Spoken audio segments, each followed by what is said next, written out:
A paz do Senhor Jesus, meus irmãos, aqui é o evangelista Jefferson Vicente para mais uma pré-aula da nossa revista da editora Betel. A nossa lição de hoje é a lição de número 3, cujo título é A Reforma Protestante, o Reavivamento da Fé e o Retorno às Escrituras.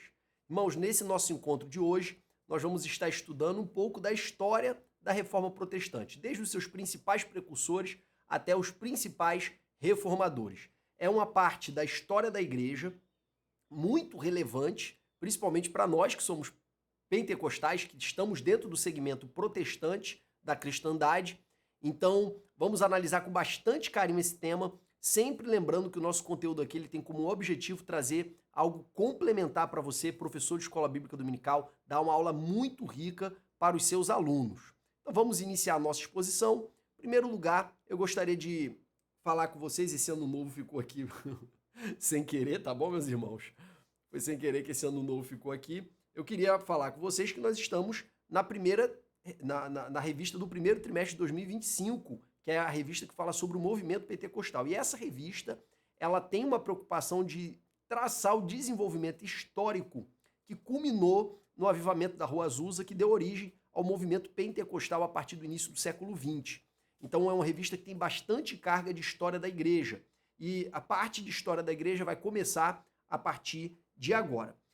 A nossa lição foi dividida basicamente em 3 tópicos: os precursores da Reforma Protestante, que foram o John Wycliffe, o John Hus e também o Jerônimo Savonarola.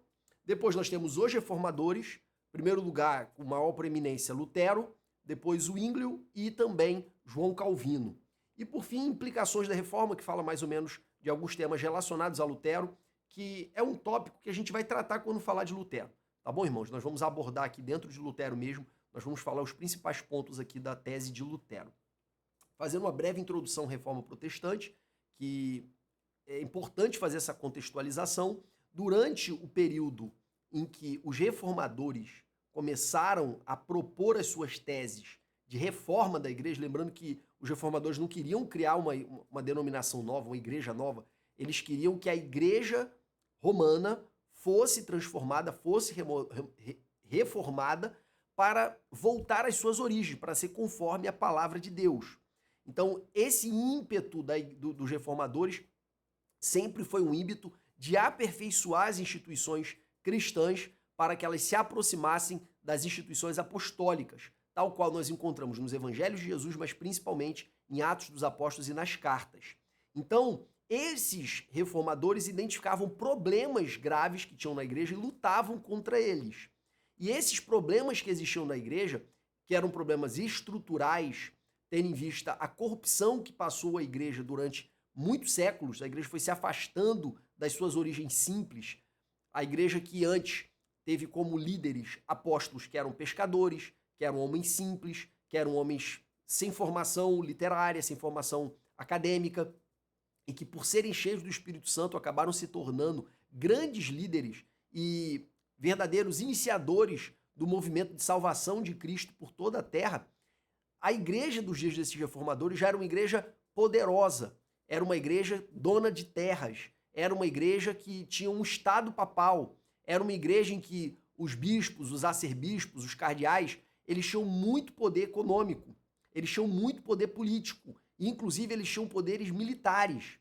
Então é uma igreja que se tornou muito mais uma instituição política, pelo menos no alto clero, do que uma instituição religiosa simples, que não tinha templo, que não tinha vestimentas específicas. Era uma igreja extremamente de homens comuns.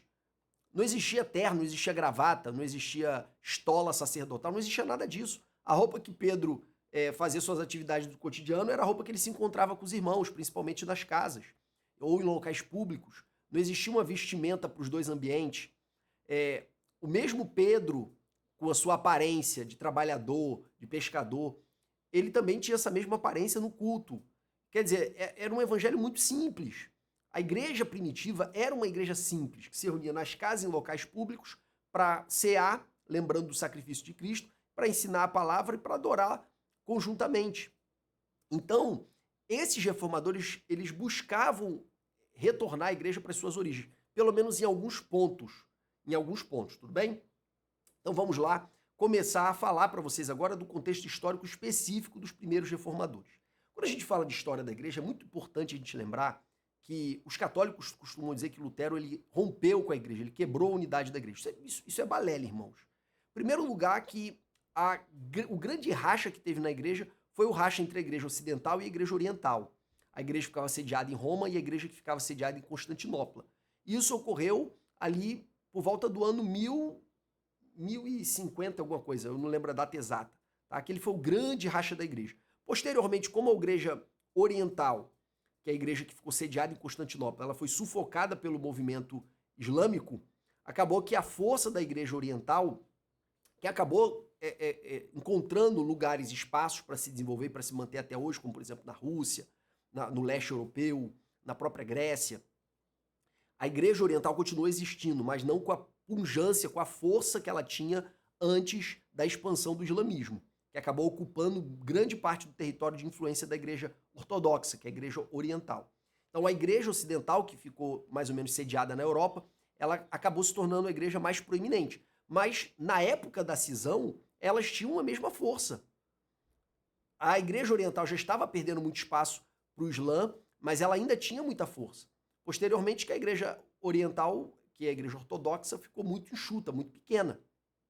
Então, o primeiro grande racha ocorreu entre a igreja ocidental e a igreja oriental. Sem falar de pequenos rachas, tá? Porque você sempre teve grupos minoritários, sectários, em regiões em que o cristianismo nunca foi majoritário, que não estavam diretamente ligados a Roma, como por exemplo a igreja copta.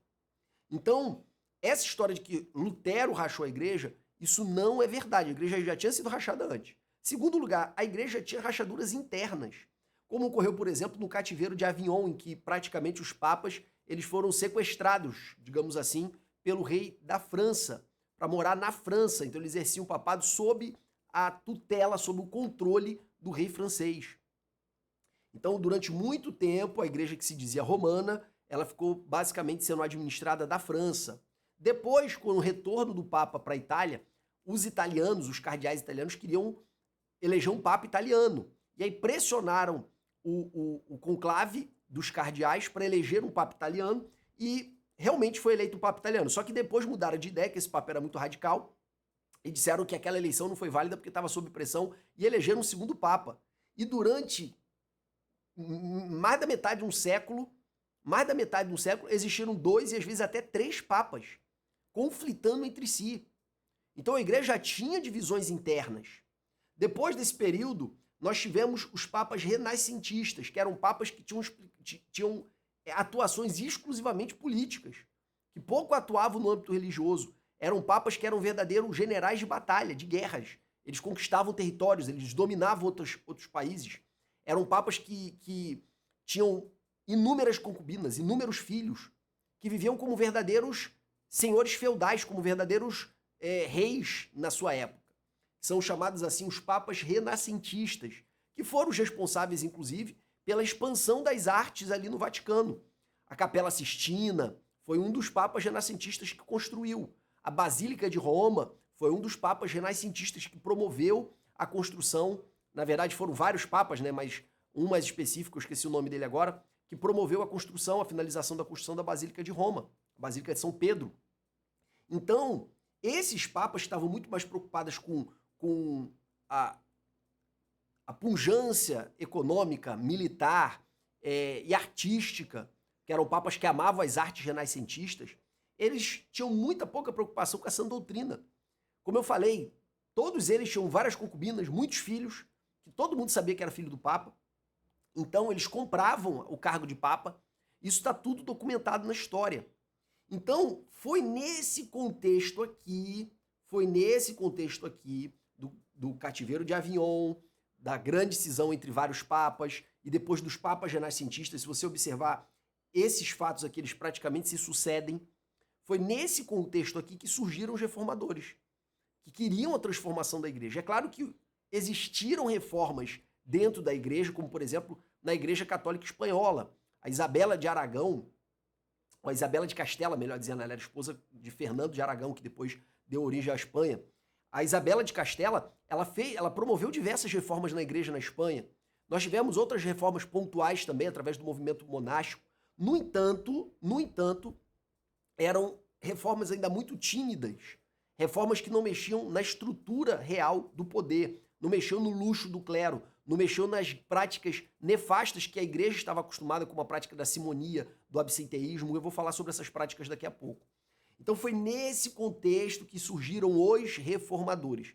E o grande problema dos reformadores é que, como a igreja tinha toda uma construção de uma tradição que confirmava a autoridade do Conselho de Cardeais, do Papa, que formava toda uma estrutura de poder que já estava no direito canônico, essa igreja dizia, olha só, como nós escolhemos o que é a Bíblia se submete à igreja.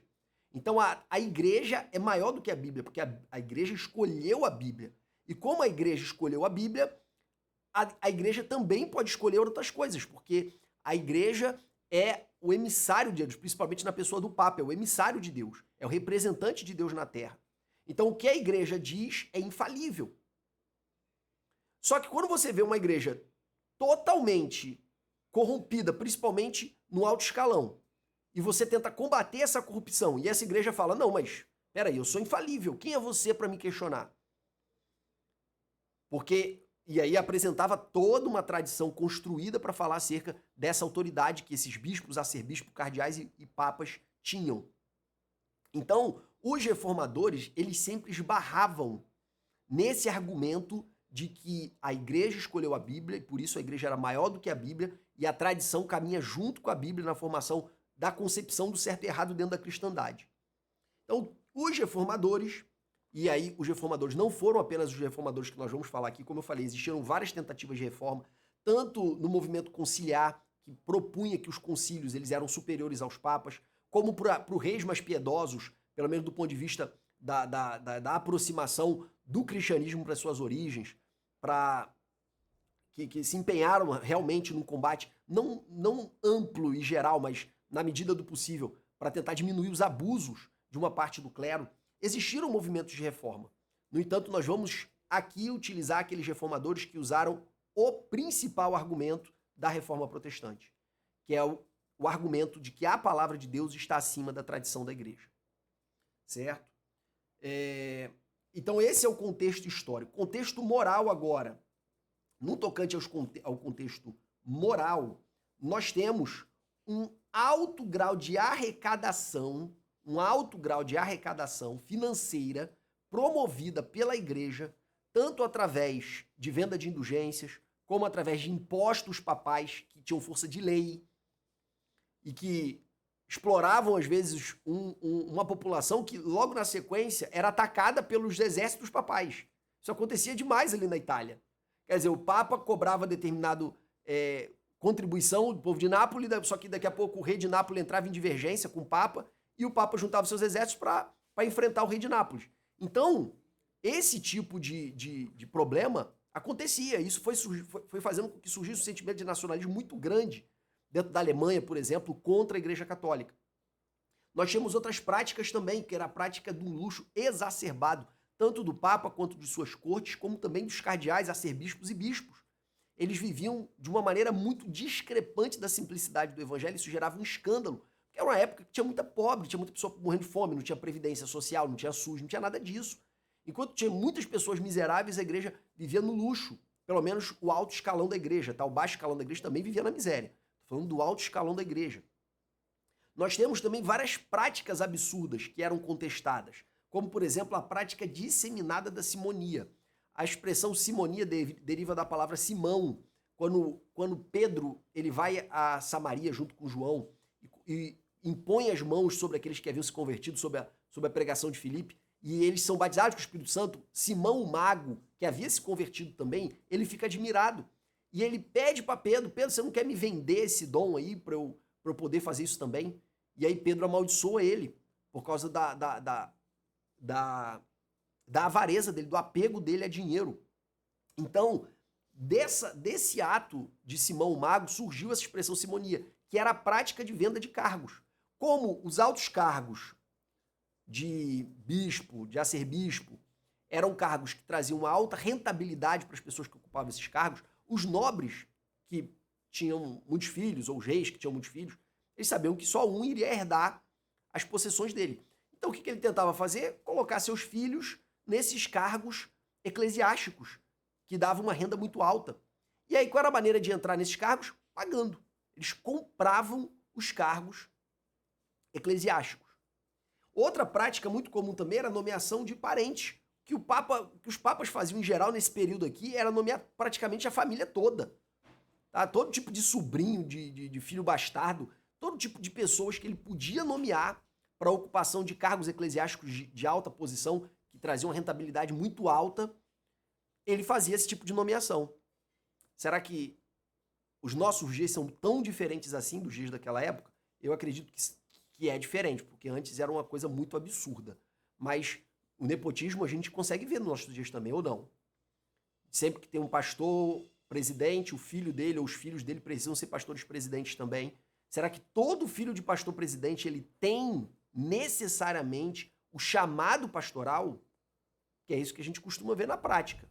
Como se fosse algo automático. Se você é filho ou genro de pastor presidente, é como se automaticamente você tivesse o dom para ser pastor também. Enfim, eu creio que muitos filhos de pastor realmente têm o dom e cresceram ali ao lado do pai, vendo como é que o pai procede e aprenderam com o pai. Mas quantos outros não têm chamado?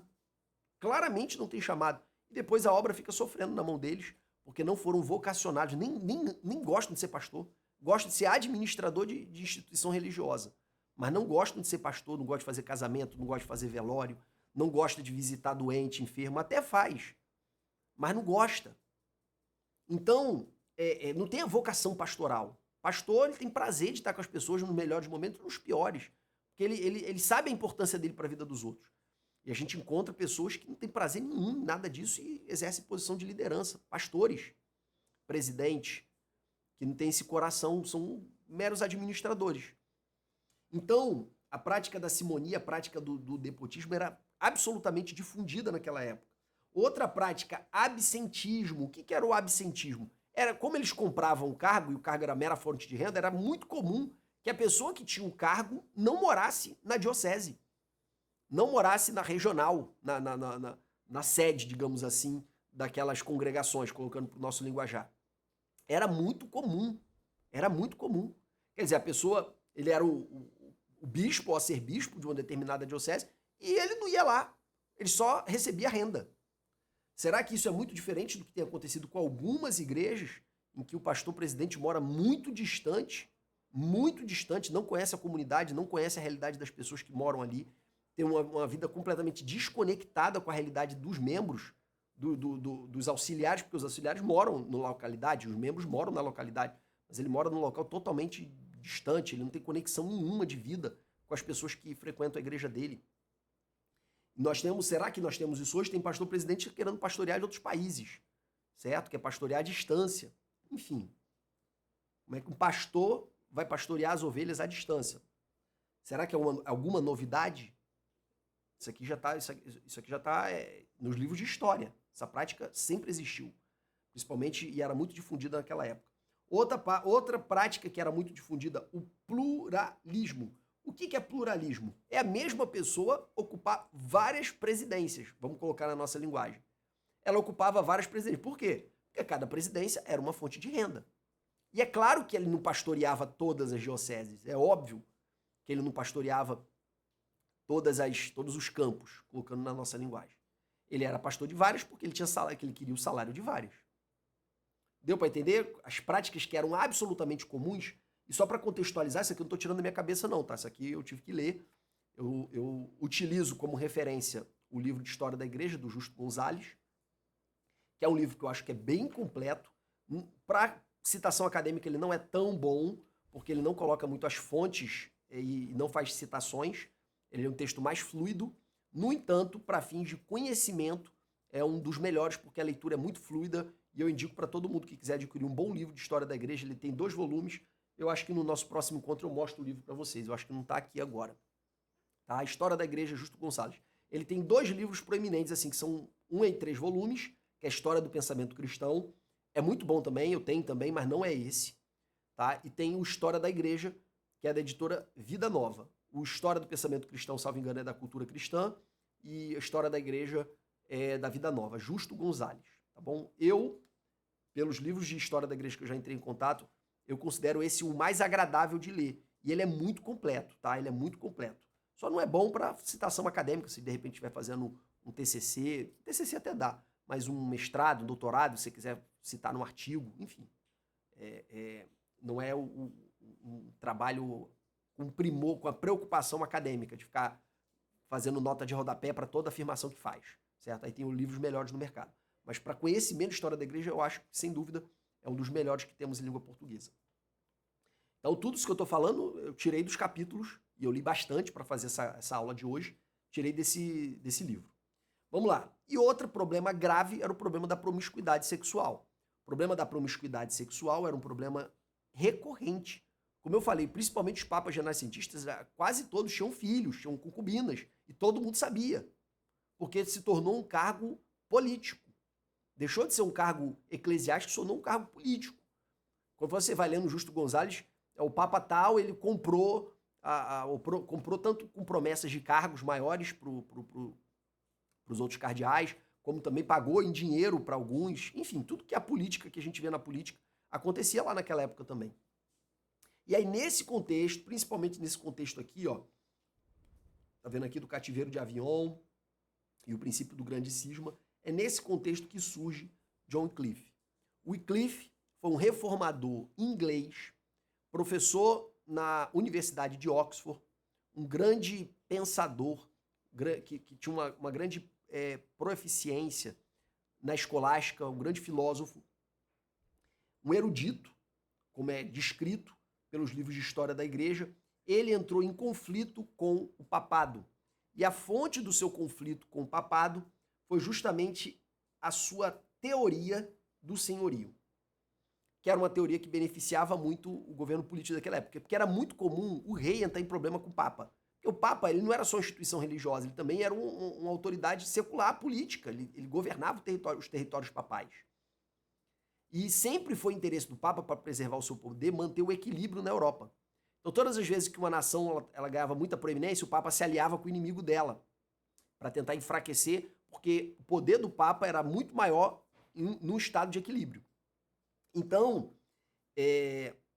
muitas vezes o Papa queria financiar as suas grandes obras, queria financiar os seus projetos políticos, e ele estabelecia impostos, cobranças de impostos, ou enviava pessoas para vender indulgências dentro dos territórios dos diversos países. Isso muitas vezes entrava em conflito com os interesses políticos locais. Porque se o Papa está cobrando muito imposto, eu também não posso cobrar tanto, porque se eu cobrar tanto, aí vai ficar o dele com o meu e vai ficar muito alto e ninguém vai querer pagar. Então, muitas vezes os poderes políticos daquela época entravam em conflito com o Papa. Era uma relação de amor e ódio. Ao mesmo tempo, um dependia do outro. O Papa não queria brigar demais com o rei, porque o rei poderia expulsar a autoridade papal do território. E o rei também não queria brigar demais com o Papa, porque o Papa podia excomungá-lo e virar um problema grave para ele de legitimidade interna. Então, era uma relação de amor e ódio. Ora estava bem, ora estava mal. Era uma relação complicada entre os reis europeus e o Papa daquela época. Então, tinha um problema aqui, nesse período, que o rei da Inglaterra queria cobrar mais impostos para financiar suas guerras, e o Papa também queria cobrar mais impostos, então tinha uma divergência ali. E apareceu o John Wycliffe com essa sua teoria, que era uma teoria teológica, acadêmica, mas que contou com o beneplácito, com o apoio da elite da corte inglesa daquele período. E o John Wycliffe, ele falava várias coisas interessantes. Primeiro, essa teoria do senhorio dele dizia o seguinte, que todo domínio pertence a Deus. E Deus atribui esse domínio para algumas pessoas. E toda vez que essa pessoa tentava extrapolar dos limites desse domínio, dessa liderança, vamos colocar assim, ela estava sendo uma usurpadora.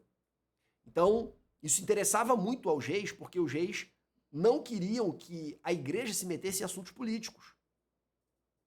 Então, a teoria do senhorio legitimava os reis a rejeitar a autoridade do Papa, como o Papa se metia em alguma área que ele não queria que o Papa se metesse. Só que a mesma teoria que fundamentava essa resistência dos reis à interferência da igreja também podia ser aplicada aos nobres, podia ser aplicada ao poder político, ao rei. Porque o rei também agiria de maneira ilegítima quando ele tentasse usurpar os poderes da igreja. Ou então quando ele fosse contrário à vontade de Deus. Então era uma teoria que contava com a parte ali do grupo político que estava cercando o rei, mas outra parte olhava essa teoria com muita desconfiança. Outra afirmação de Wycliffe, que foi ganhando força, ele foi intensificando esse discurso ao longo do tempo, é em relação à proeminência das escrituras sobre o Papa e a tradição. E essa é a pedra de toque da Reforma Protestante. É que as escrituras estão acima da tradição da igreja. Porque todas as vezes que alguém apontava um erro da igreja, a igreja invocava a tradição para dizer, não, mas a gente pode fazer isso porque a tradição da igreja autoriza. Então, a grande pedra de toque da Reforma Protestante é justamente o fato dos reformadores invocarem a autoridade das escrituras como sendo superior à autoridade da igreja. Que a igreja está correta quando ela está de acordo com as escrituras. Não que para Wycliffe, isso repete também Lutero, a igreja fosse inferior às escrituras. Não, eles entendiam que a igreja escolheu os livros bíblicos e que, portanto, a Bíblia deveria ser interpretada pela igreja. Não de maneira autônoma, racionalista. Não, a Bíblia deveria ser interpretada pela igreja. No entanto, tanto Lutero quanto Wycliffe defendiam que a verdadeira igreja não é a igreja visível, a verdadeira igreja é a igreja invisível, composta por todos os salvos. Então, a igreja invisível, essa igreja que tem um comportamento legítimo diante da palavra de Deus, essa igreja deveria interpretar as escrituras. E não uma instituição secular que se tornou a igreja de Roma. Outro ponto importante, como Wycliffe dava importância para as escrituras, ele inspirou um movimento de tradução da Bíblia, que na época que era utilizada, naquele tempo era a Vulgata, que era a Bíblia de Jerônimo, a Bíblia escrita em latim, que é um idioma que não era acessível ao povo comum, só aos letrados. Ele inspirou o movimento de tradução da Bíblia para o inglês. E, por fim, assim como Lutero, ele também rejeitava a doutrina da transubstanciação. A doutrina da transubstanciação defendia que o pão e o vinho se transformavam no corpo de Cristo. Então não existia mais substância de pão. O pão ali se tornava em substância de corpo. Essa era a ideia da transubstanciação. O Wycliffe dizia que o corpo de Deus estava com o pão. E não que o pão se transformava no corpo. É meio parecido com a doutrina de Lutero, da consubstanciação. Depois nós temos o Wycliffe não foi morto por nenhum tipo de perseguição. O Wycliffe, ele desagradou muitos papas, mas como ele contou com a proteção do Estado inglês, ele acabou morrendo sem ser excomungado. Só foi excomungado muito tempo depois de morto, acho que mais de 50 anos depois de morto, no episódio que condenaram John Hus. John Hus, por sua vez, ele atuou lá na Boêmia, atual República Tcheca, principalmente ali na capital, que é a cidade de Praga. Sua atuação naquela época foi na Boêmia, que hoje equivale à República Tcheca. John Hus, ele está dentro desse contexto de nacionalismo. A Igreja Católica era dona de quase a metade das terras da Boêmia. Outro ponto importante também, que incomodava o povo da Boêmia, que surgiu um nacionalismo na Boêmia, foi o fato de que existiam muitos alemães lá nas universidades e, mesmo sendo minoria, os alemães tinham autoridade muito maior do que o povo da Boêmia na própria universidade. O voto dos alemães valia 3, enquanto o voto dos boêmios valia 1. Então, existiu um sentimento crescente de nacionalismo dentro da Boêmia contra as influências estrangeiras, tanto alemães como também do próprio Papa. Segundo lugar, John Hus, ele era um grande pregador, que ganhou uma grande proeminência através da pregação da palavra, e ele foi influenciado pelos escritos de Wycliffe, que chegaram à Universidade de Praga, que também é chamada de Universidade de Belém. E diante dessa influência, ele não seguiu todos os ensinamentos do Wycliffe, porque o John Hus estava mais preocupado com a reforma da igreja, que a igreja atendesse mais aos pobres, que a igreja fosse menos luxuosa, que a igreja fosse uma igreja boêmia, uma igreja que atendia os interesses dos boêmios, que era o povo que compunha a igreja. Também defendia a autoridade final da Bíblia. Ele entendia que a Bíblia estava acima da tradição E ele também pregava contra as vendas de indulgências, algo que nós vamos ver em Lutero, mas que nós não chegamos a ver em Wycliffe. E Wycliffe não se destacou por pregar contra as indulgências. John Hus criou um movimento dentro da Boêmia que resistia às investidas papais, só que John Hus, por um tempo, por causa dos conflitos políticos, acabou recebendo uma certa proteção, até que, por fim, o imperador do Sacro Império Romano, que tinha domínio sobre o território da Boêmia também, deu um salvo-conduto para ele comparecer no concílio de Constança. O salvo-conduto é, você não vai poder ser preso nesse concílio, tá? O jeito que você está indo, você vai voltar. Só que o que aconteceu? Quando ele chegou no concílio, ele foi condenado por heresia e convenceram o imperador de que ele não estava obrigado a garantir o salvo-conduto para alguém que era um herege. Então o salvo-conduto não serviu de nada e mataram John Hus, queimado vivo. Só que tentaram acabar com o movimento de Hus lá na Boêmia, só que os boêmios não aceitaram. E aí ocorreram diversas guerras, tanto do Sacro Império Romano como também das forças papais contra os boêmios, mas os boêmios prevaleceram. Depois nós temos, então não conseguiram abafar o movimento reformista iniciado por John Hus lá na Boêmia. E aí foi, junto com a condenação de John Hus, também condenaram Wycliffe, desenterraram os restos mortais dele, provavelmente nem era mais, e queimaram e jogaram os restos, as cinzas no rio. E por fim, como antecedente da Reforma Protestante, nós temos Girolamo, que a gente encontra também em algumas traduções como Jerônimo Savonarola. Savonarola, ele era um frade dominicano que morava na cidade de Ferrara, só que, como ele se destacou em Ferrara, ele foi convidado pelo governante de Florença, que era naquela época Lourenço de Médici, família Médici, que foi a família mais proeminente ali da fase renascentista em Florença. Hoje Florença continua sendo um dos grandes pontos turísticos da Itália, devido ao conjunto de obras e conjunto de obras tanto de pintura como de escultura, como também de palácios foram construídos nesse período renascentista. É um grande ponto turístico da Itália. E esses pontos turísticos, essas obras de arte foram construídas, foram feitas principalmente nesse período renascentista. E os Médicis, eles eram grandes patrocinadores das artes renascentistas.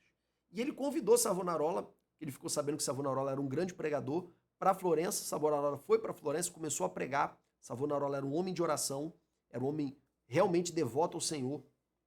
E quando ele começou a pregar, ele começou a atrair muitas multidões. Dizem que as pessoas, para ouvir Savonarola, chegavam de madrugada nas catedrais, passavam a noite inteira esperando na fila para poder entrar, não perder um lugar dentro das catedrais para ouvir Savonarola. E aí o que aconteceu? Em virtude da degeneração moral de Florença, Savonarola teve uma visão de que um rei estrangeiro viria e derrotaria Florença. Isso aconteceu em 2 anos depois, em que o rei da França invadiu Florença, destituiu os Médici, a cidade ficou acéfala, então criaram um conselho para governar a cidade, e esse conselho era muito influenciado por Savonarola. Foi nesse período aqui que ele lutou ferrenhamente contra os luxos da igreja. Ele disse para a igreja derreter os seus ouros e dar o dinheiro para os pobres, para as pessoas necessitadas. Ele fez diversas reformas na igreja para tornar o clero um clero simples, sem luxos. E ele, além disso, suas pregações contra o pecado, contra o luxo, contra a vaidade eram tão proeminentes que iniciou-se um movimento lá de queima, chamada de fogueira das vaidades. As pessoas levavam seus itens de vaidade para as praças públicas e faziam pilhas gigantescas e queimavam tudo nas praças públicas.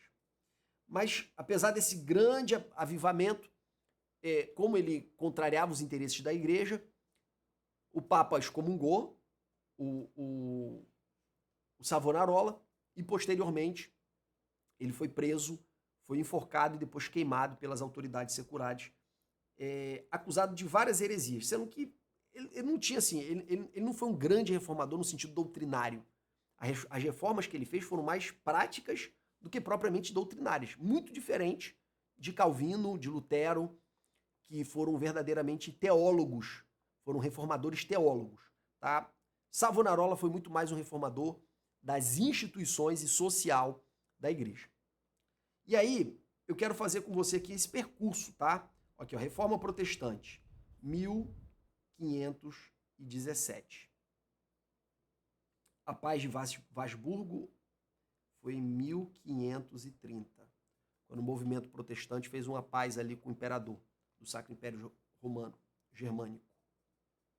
E aí vamos colocar aqui as datas. Ó. Vamos colocar a data da morte para você entender que esses homens aqui foram mais proeminentes no final da sua carreira. 1384 foi a morte de Wycliffe. Depois nós tivemos, em 1415, a morte de John Hus. E por fim, 1498, a morte de Savonarola. E aqui nós temos a Reforma Protestante com Lutero. Tá bom? Então você vê que esses precursores da Reforma Protestante, eles vieram em ondas, tá? E todos eles criaram movimentos, tá bom? Todos eles criaram movimentos que foram se tornando vozes na consciência da sociedade daquele tempo, de que algo precisava mudar, algo precisava acontecer para coibir, para enfrentar os abusos da igreja daquele tempo. Depois, nós entramos nos reformadores propriamente ditos. No entanto, eu quero fazer aqui antes de falar de Lutero propriamente, eu quero falar acerca dos ideais reformistas. Como eu disse para vocês antes, nós chamamos os concílios que tentaram reformar a igreja e que propunham que tinham mais poder do que o Papa, mas depois o Papa acabou vencendo e se colocou acima dos concílios. Nós tivemos as tentativas de reforma de Isabela de Castela, lá na Espanha, na Igreja Espanhola, que culminou depois da Inquisição Espanhola.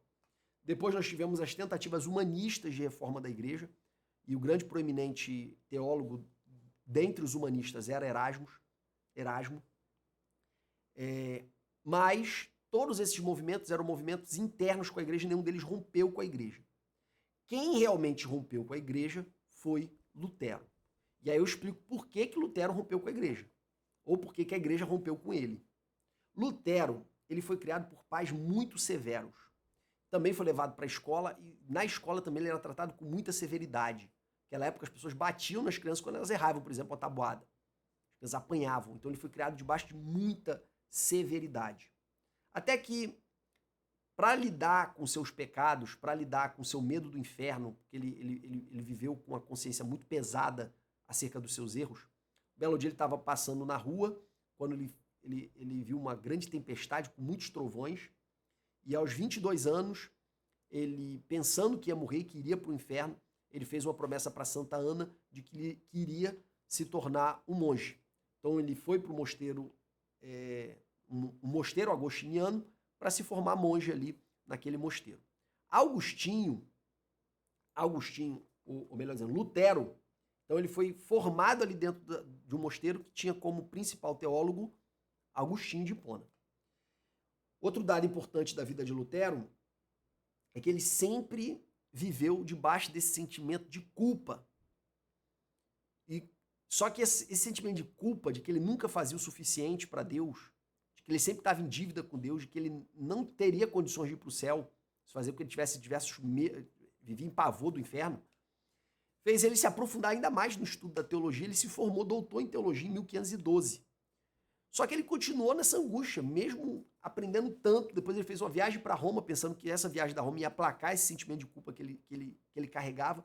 E mesmo assim, ele permaneceu com esse sentimento, até que o seu prior, o seu superior, dentro do monastério, o enviou para Wittenberg, para ele ser professor de teologia em Wittenberg e exercer também a atividade pastoral.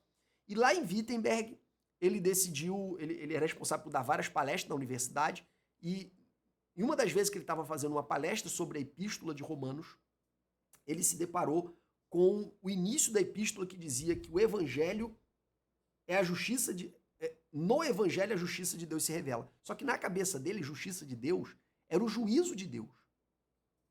Porém, quando ele continuou estudando a Epístola aos Romanos, ele constatou que a justiça de Deus, que Deus era justo e justificador, que a justiça de Deus para a igreja, ela era realizada em Cristo, que os nossos pecados eles eram punidos em Cristo, e que em Cristo a gente estava livre do pecado, a gente estava livre da culpa, e que pelo fato da justiça de Deus ser revelada em Cristo, se manifestar em Cristo, o justo pode viver pela fé em Cristo. Ele só precisa crer em Cristo. Ele não precisa de mérito, ele não precisa de obras, ele precisa de fé. E aí, quando Lutero entendeu que o justo viverá pela fé, isso causou uma grande revolução na sua consciência. Porque o Lutero que pensava a todo momento que estava no inferno, o Lutero que a todo momento ficava se culpando, o Lutero que a todo momento ficava realizando suas confissões para os padres, com o objetivo de não deixar nenhum pecado, por menor que seja, passar, porque ele tinha um medo de não confessar um pecado e por isso não ser perdoado. O Lutero que vivia nessa angústia do inferno, esse Lutero, ao ler esse texto, ele encontrou uma paz para o seu coração que ele jamais conheceu. Por quê? Porque ele entendeu que nunca foi mérito dele. Sempre foi o mérito de Cristo, que suportou a justiça de Deus sobre si mesmo. E depois que Lutero experimentou essa paz no seu coração, a visão dele acerca, essa palestra aconteceu por volta de 1515, a visão dele acerca da doutrina da igreja mudou. Então, quando, ali por 1516, 1517, o Papa, com o objetivo de arrecadar fundos para a construção da Basílica de São Pedro, que hoje é aquela basílica que fica lá na Santa Sé, aquele onde o Papa fica, né? aquele templo suntuoso, gigantesco. Isso foi construído no século XVI. Quando o Papa envia vendedores de indulgência, e o que é indulgência? É o perdão dos pecados. Só que, qual era o fundamento do Papa para dizer que ele podia perdoar pecado? É João, capítulo 20, eu acho que é capítulo 20, diz: a quem vocês perdoarem os pecados será perdoado, e a quem vocês retiverem será retido. E o Papa, valendo-se disso, disse: como eu sou representante da igreja, eu posso perdoar. Só que Jesus estava falando para a igreja. Mas aí o Papa pegou essa autoridade para ele e disse: eu sou representante da igreja, eu posso perdoar. E aí o Papa fazia um documento assegurando o perdão para quem realizasse uma contribuição para a igreja. Só que os vendedores de indulgência tinham metas, né? Eles eram enviados para vender muita indulgência. Então eles faziam todo tipo de pregação absurda. Se você lê sobre a doutrina das indulgências, se você ler o Catecismo Maior, que fala sobre a doutrina das indulgências, não é essa distorção que era pregada e ensinada lá em Wittenberg, pelos emissários do Papa. Na verdade, a doutrina das indulgências é uma doutrina, não à venda, tá? A doutrina das indulgências é uma doutrina bíblica. Como eu disse, a igreja tem poder para perdoar pecado. O problema é a distorção disso. Tá, eu até te perdoo, mas desde que você contribua. Desde que você contribua. Quem nunca viu uma pregação disso? Você precisa dar para receber. E aí vinculam a graça de Deus a uma contribuição sua. Quem nunca ouviu uma pregação dessa? Então, a venda de indulgências era uma repetição dessa lógica de você precisar dar para você receber. Era uma repetição. E Lutero, como ele cria que o justo viverá pela fé, nunca pelo mérito dele, e tampouco pela contribuição dele, ele foi um ferrenho crítico dessas práticas. Só que é o seguinte, ele era um professor, ele era um acadêmico. Então o que ele fez? Como era costume os alunos frequentarem a catedral da universidade, era costume naquela época, quando um professor queria realizar um debate acadêmico dentro da universidade, ele pregar as teses dele, teológicas, na porta da catedral para todo mundo ver, como se fosse um edital, e daquela publicação gerar um debate sobre o assunto.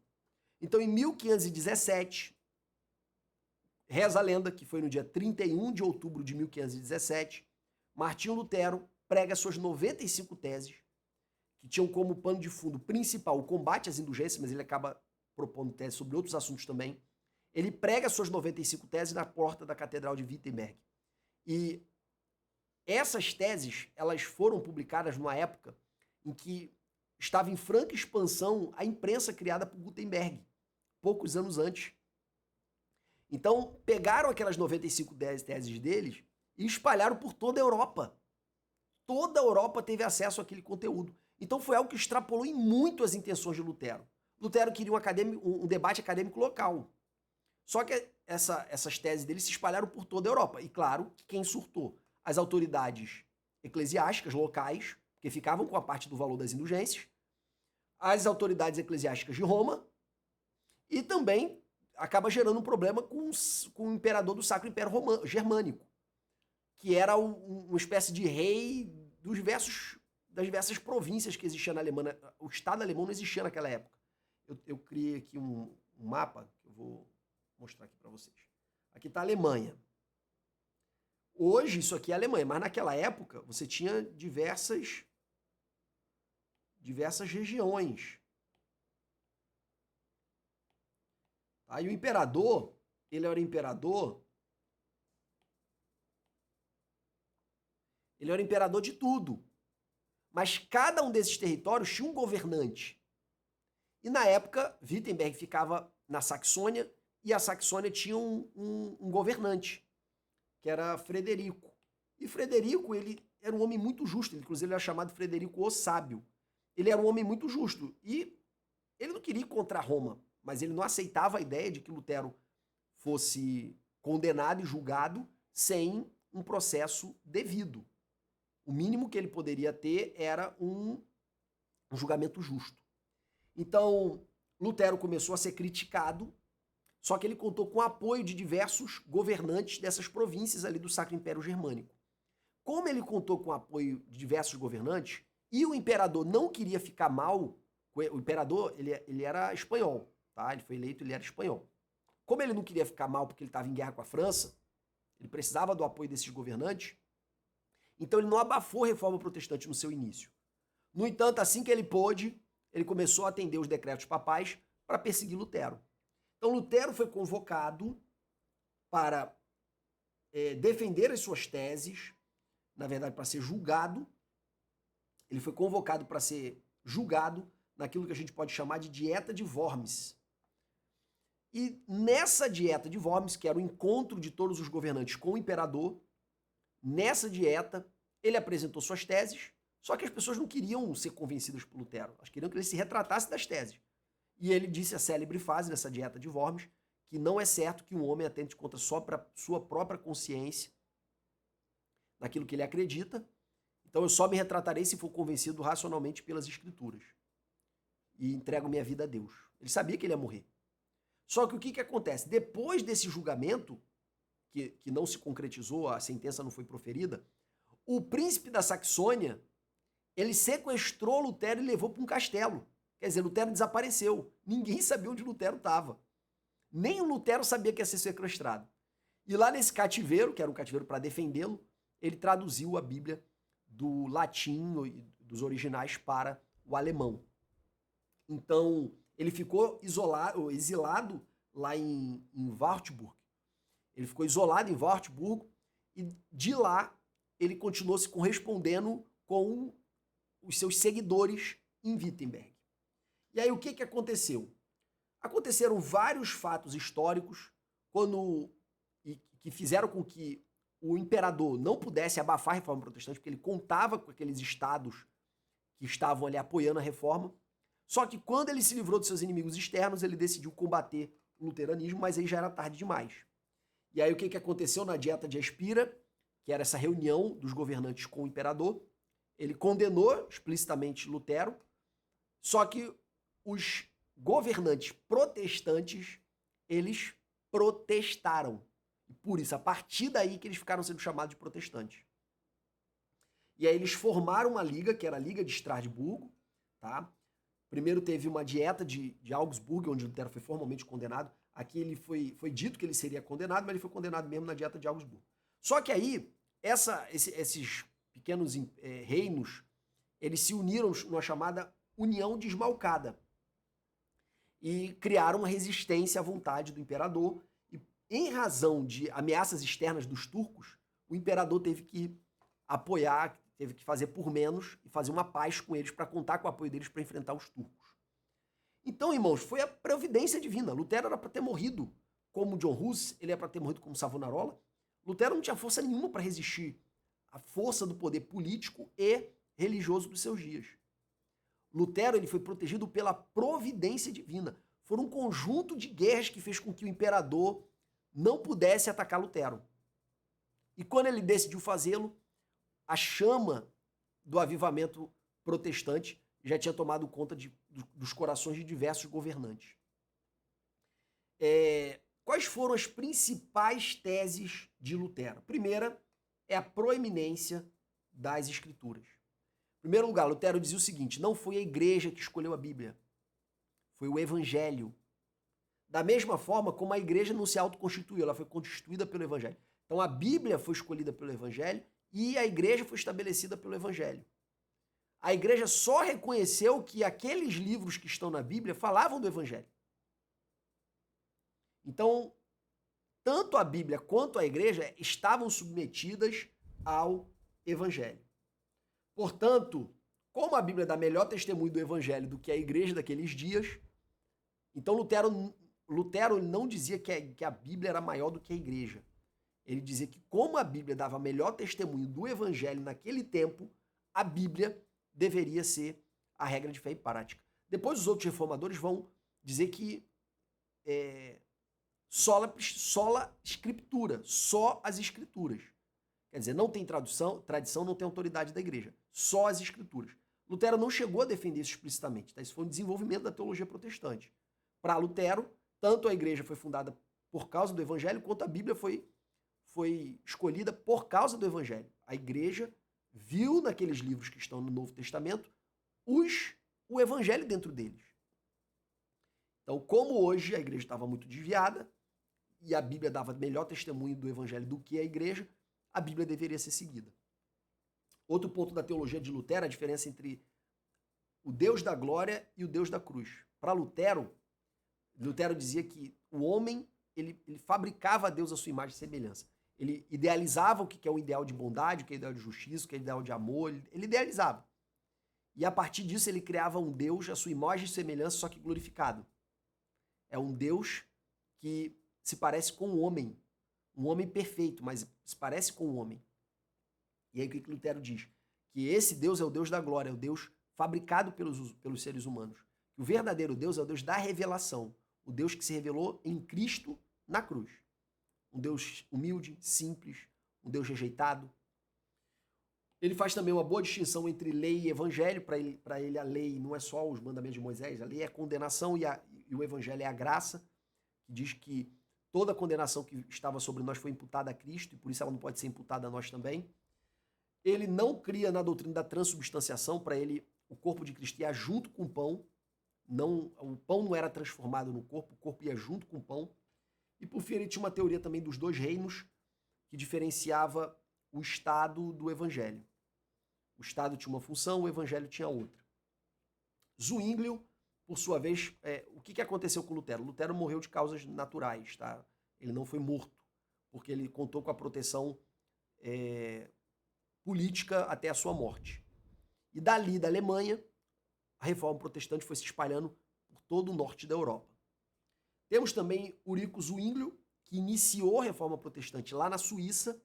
Ele foi contemporâneo de Lutero, ele não foi discípulo de Lutero, ele foi contemporâneo de Lutero, e ele defendia essas mesmas teses. Só que o Zwinglio era até mais radical que Lutero. Para ele, a ceia não era... O corpo de Cristo não ia junto com a ceia representava o corpo de Cristo, era um símbolo. Ele também, diferente de Lutero, ele não era o inimigo da tradição. Lutero dizia que tudo que a Bíblia não proíbe é possível manter. Então a igreja luterana é muito parecida com a igreja católica, porque ele manteve os elementos da tradição católica. Já Zwinglio não, Zwinglio era o oposto. Zwinglio dizia o seguinte, que tudo que a Bíblia não diz para fazer não pode ser feito. Então Zwinglio era muito radical. Para o Zwinglio na igreja não ia ter bateria, guitarra, não ia ter instrumento nenhum que não estivesse descrito na Bíblia. Zwinglio era muito mais radical.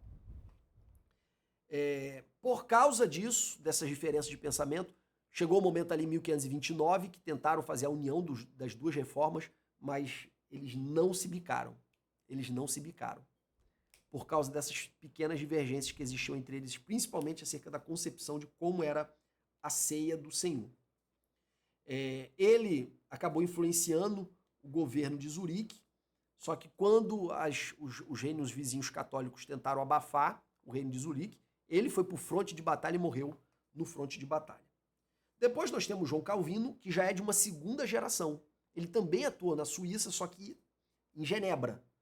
Zwinglio atuou na Suíça, em Zurique. Calvino atuou na Suíça, só que em Genebra. A princípio, o Calvino, como eu falei, é de uma segunda geração. Ele era mais um nerd. Tá? Ele teve uma formação, ele foi um mestre em arte em Paris. Aqui artes são as artes liberais, retórica, dialética, aritmética, são as artes liberais, tá? Ele se formou em artes liberais lá em Paris. Depois, ninguém sabe explicar muito bem, porque ele não conta muito sobre a vida dele. Ele rompeu com o catolicismo em 1534 e foi para Basileia, onde escreveu a sua primeira versão das Institutas. Calvino, ele era um reformador. Pensa num cara nerd, ele era um teólogo. Lutero, ele também era um grande pregador, ele era um grande polemista, ele amava um debate. Calvino era um escritor. E Calvino escreve as Institutas, e as Institutas foi meio que uma organização da teologia reformada daquele tempo. E as Institutas de João Calvino foram tão proeminentes que elas se espalharam pela Europa também, e ele foi acrescentando temas nas Institutas em versões novas. E as Institutas foi crescendo, crescendo, crescendo. Hoje, se você for comprar, são 4 volumes, é gigante, certo? As Institutas de João Calvino. A versão final é de 1559. E aí o João Calvino, ele estava querendo exercer novos estudos em Estrasburgo, só que, em virtude de alguns conflitos, ele teve que passar em Genebra primeiro. Quando ele chegou em Genebra, o governante de Genebra havia se convertido para a fé reformada, e quando ele ficou sabendo que o autor das Institutas estava passando por ali, ele solicitou que Calvino ficasse. Calvino falou, não vou poder ficar porque eu tenho que concluir os meus estudos. E aí o governante de Genebra naquela época falou para o Calvino que seja amaldiçoado os teus estudos.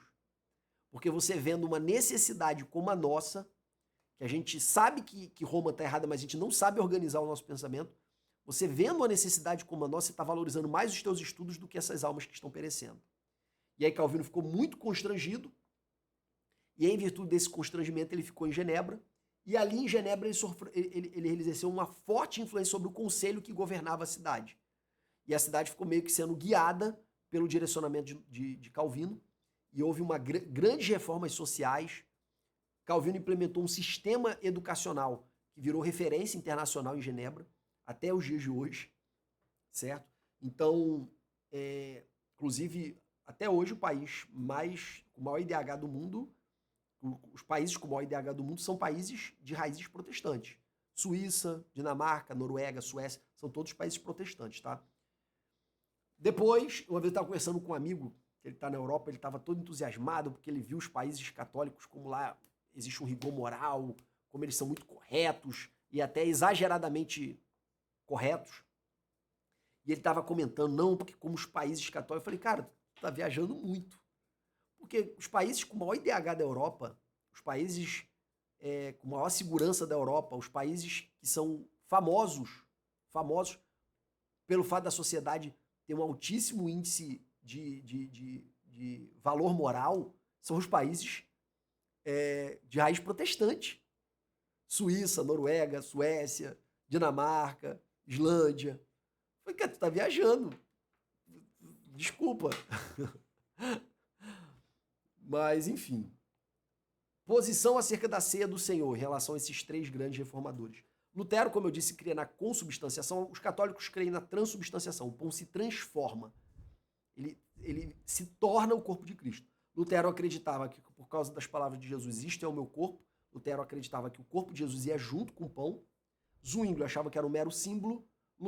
Calvino ficava no meio do caminho. Para Calvino, existia uma presença real do corpo de Cristo com a ceia, mas era uma presença espiritual. É uma posição aqui intermediária. Por fim, implicações da reforma. Nós temos aqui o Espírito na vida de Lutero. Sem o Espírito Santo, irmão, não há revelação. Quem já viveu uma fase da sua vida em que você recebeu uma revelação de Deus e ela fez com que você repensasse toda a tua compreensão do Evangelho a partir daquela revelação, muitos têm isso na conversão, mas quem é criado na igreja normalmente tem em algum momento da vida. Essa revelação é uma informação que você sempre leu nas Escrituras, mas nunca fez sentido para você, e de repente você é revelado. Isso é uma obra do Espírito, ele nos convence do pecado, da justiça e do juízo. Então Lutero, sem sombra de dúvida, é um homem que recebeu essa revelação e com certeza era guiado pelo Espírito. O fato dele defender a tese de que o justo viverá pela fé, de que a gente não precisa de obras, que a obra que precisava ser feita foi a obra de Cristo, a gente precisava crer, ter fé. Não é obras para a salvação, mas é o salvo para as obras. Essa doutrina, ela continua firme dentro da nossa tradição pentecostal. Já falamos um pouquinho das 95, falei superficialmente, só que elas atacavam principalmente as indulgências, não dá para gastar muito tempo com elas aqui. E por fim, quero repassar o mapa da Europa para mostrar para vocês. Lutero, ele estava aqui na Alemanha, Zwinglio e João Calvino aqui na Suíça. Nós temos também Savonarola aqui no norte da Itália. Nós temos John Hus aqui na República Tcheca. E nós temos Wycliffe aqui na Inglaterra. Aqui mais embaixo, né, que é Londres. Aqui na Inglaterra. Tá, em diversos países. Posteriormente, ocorreu também a reforma na Inglaterra, que teve um motivo muito menos nobre. Não foi um motivo teológico, foi um motivo político, porque o rei queria mudar de esposa e o Papa não deixou. Essa reforma da Inglaterra, que posteriormente vai dar origem a outros movimentos muito importantes, como o movimento puritano. E, enfim, os próximos movimentos nós vamos estudar nas próximas lições. Amém, meus irmãos? Foi um prazer estar aqui com vocês. Peço desculpas aí por só disponibilizar esse vídeo na véspera da aula. Espero ter ajudado você, pelo menos, a complementar você que já estudou. Que Deus te abençoe e possa te usar poderosamente com a sua classe, em nome de Jesus. Forte abraço.